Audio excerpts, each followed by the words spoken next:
Um, in the book, I was kind of surprised that you didn't delve into the shifting policy of the party on the black belt thesis, or the expulsion of Harry Hayward, especially since he was very friendly with Cyril Briggs, from my understanding as well. And Cyril Briggs is a major figure in the book. And in Black Bolshevik, Haywood kind of centers that removal of party policy on the black belt thesis as this departure from the party on black liberation, and that opened the door.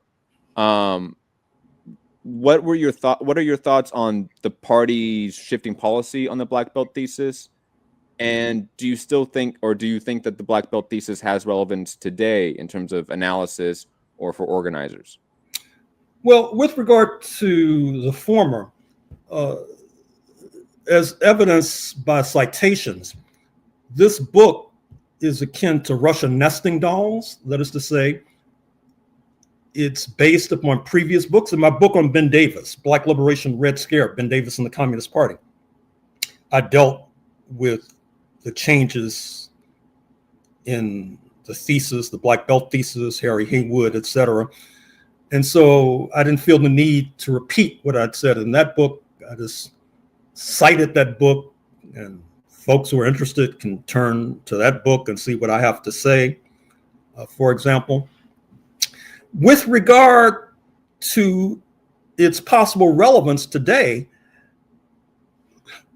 my own opinion is that I'm open to discussing and debating that question.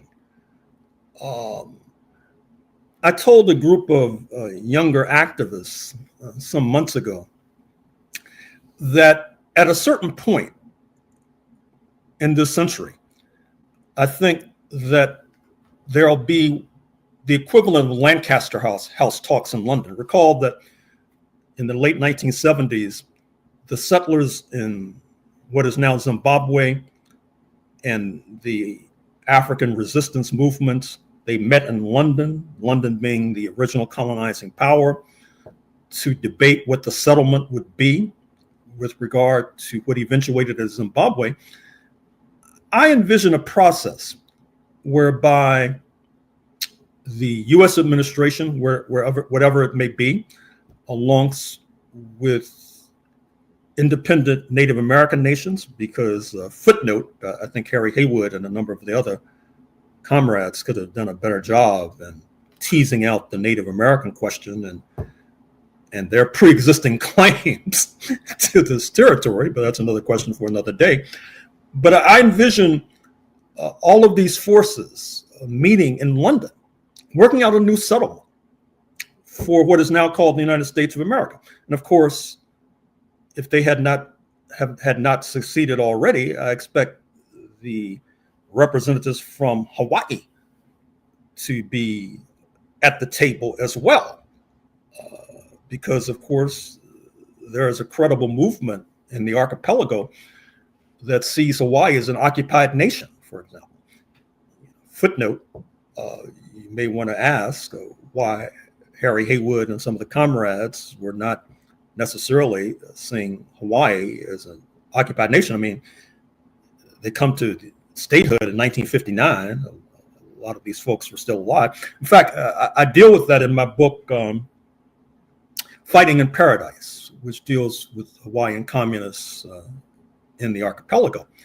And so this is a long-winded way of saying that once we get to London for these Lancaster House talks to work out a new settlement for the United States of America, I don't think we should necessarily take off the table the idea of a black belt nation. Perhaps, believe it or not, I may not be around, but others, such as yourself, might determine that that is something worth debating, or perhaps they'll say that it has been overtaken by events, as they say. So, in other words, I don't toss out that thesis altogether.